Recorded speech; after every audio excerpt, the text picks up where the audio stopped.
ദൈവനാമത്തിന് മാത്രം ഉണ്ടാകട്ടെ.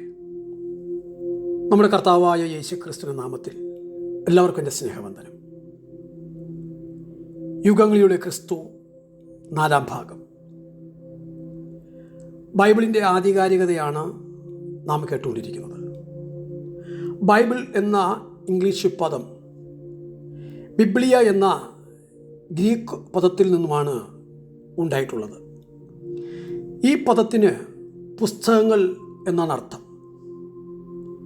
ബിബ്ലസ്, അതായത് പാപ്പിറസ് എന്ന ചെടിയിൽ നിന്നും ഉണ്ടാക്കി എഴുതുവാൻ ഉപയോഗിച്ചിരിക്കുന്ന കട്ടിക്കടലാസാണ് ബിബ്ലിയോൺ.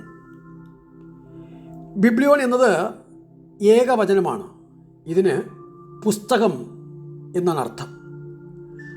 അതുപോലെ ബിബ്ലോസ്, ഇതിന് പുസ്തകങ്ങൾ എന്നുമാണ് അർത്ഥം. BC 1100 ഈജിപ്തിൽ നിന്നും ഫൊയ്നീഷ്യയിലെ ഗേബൽ തുറമുഖത്തേക്ക് ഈ ബിബ്ലിയോൺ കയറ്റി അയച്ചിരുന്നു.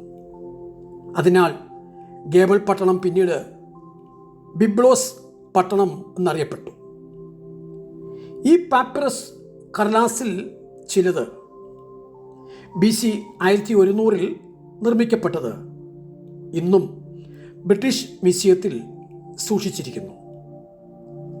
എന്നാൽ പഴയ നിയമ ഗ്രന്ഥങ്ങൾ ആദ്യമായി എഴുതിയിരുന്നത് മൃഗങ്ങളുടെ തോൾ ചുരുളുകൾ കൊണ്ടായിരുന്നു.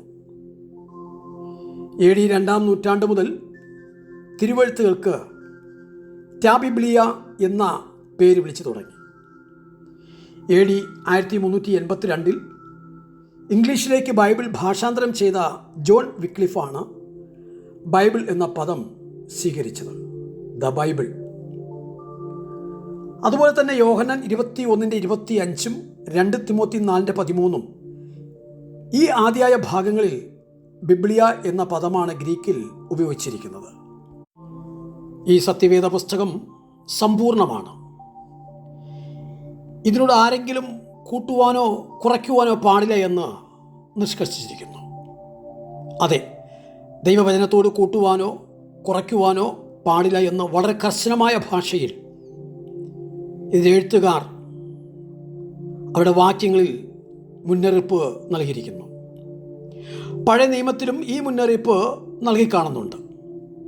ആവർത്തനം 4:2, 13:1 എന്നീ വാക്യങ്ങളിൽ ദൈവവചനത്തോട് കൂട്ടരുത് എന്നും കുറയ്ക്കരുത് എന്നും തന്നെയാണ് പറഞ്ഞിരിക്കുന്നത്.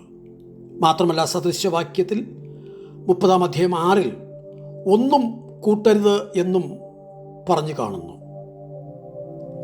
അതായത് പുരാതന കാലങ്ങളിലെ എഴുത്തുകാരും ഇതുപോലെ മുന്നറിയിപ്പുകൾ തങ്ങളുടെ ഗ്രന്ഥങ്ങളുടെ ഒടുവിൽ ചേർത്തു വന്നിരുന്നു. വെട്ടിത്തിരുത്തിയും കൂട്ടിച്ചേർത്തും തങ്ങളുടെ ഗ്രന്ഥങ്ങളെ പുനഃപ്രസിദ്ധീകരിക്കുന്നത് ഗൗരവമായ കുറ്റമായി അവർ കണക്കാക്കുകയും അങ്ങനെയുള്ളവരുടെ പേരിൽ നിയമ നടപടി സ്വീകരിക്കുമെന്ന് മുന്നറിയിപ്പ് നൽകുകയും ചെയ്യാറുണ്ടായിരുന്നു. ഇവിടെ ദൈവത്തിൻ്റെ തിരുവചനത്തോടും ഈ നിലയിൽ ഇടപെടുന്നത് അക്ഷന്തവ്യമായ കുറ്റമായിട്ട് തന്നെയാണ് ദൈവം കണക്കാക്കുന്നത്. ബൈബിളിൻ്റെ ആദ്യ ഭാഗത്തും മധ്യഭാഗത്തും അന്ത്യഭാഗത്തും ഈ ഭയനിർദ്ദേശം നൽകിയിരിക്കുന്നത് വളരെ ശ്രദ്ധേയമാണ്.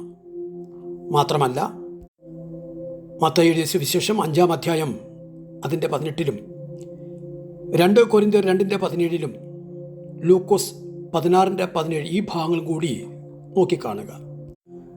നമുക്കറിഞ്ഞുകൂടാത്ത ഈ പ്രപഞ്ച രഹസ്യത്തെക്കുറിച്ച് ഘോരം വാദിക്കുന്ന യുക്തിവാദികൾക്കും ബുദ്ധിജീവികളെന്ന് അഹങ്കരിക്കുന്നവർക്കും ഈ ബൈബിൾ എന്നും ഒരു ചോദ്യചിഹ്നം തന്നെയാണ്. എന്നാൽ അറിവില്ലായ്മ ഒരു കുറ്റമല്ല. എന്നാൽ അറിയണമെന്ന് ആഗ്രഹിച്ചാൽ ബൈബിൾ ഒരു ഗുരു തന്നെയായിരിക്കും. ഒരു കവിവാക്യം ഇങ്ങനെയാണ്: അനന്തം അജ്ഞാതം അവർണ്ണനീയം, ഈ ഭൂഗോളം തിരിയുന്ന മാർഗം, അതിൽ എങ്ങാണ്ടൊരെടുത്തിരിക്കുന്ന മർത്യൻ കഥയെന്ത് കണ്ടു. സത്യവേദ പുസ്തകത്തെക്കുറിച്ചുള്ള ഒരു ചെറിയ അറിവ് പകർന്നു കഴിഞ്ഞു. തുടർന്ന് സൃഷ്ടാവാൻ ദൈവത്തിങ്കിലേക്ക് നാം തിരിയുകയാണ്. അടുത്ത ഭാഗത്തേക്ക് വരാം.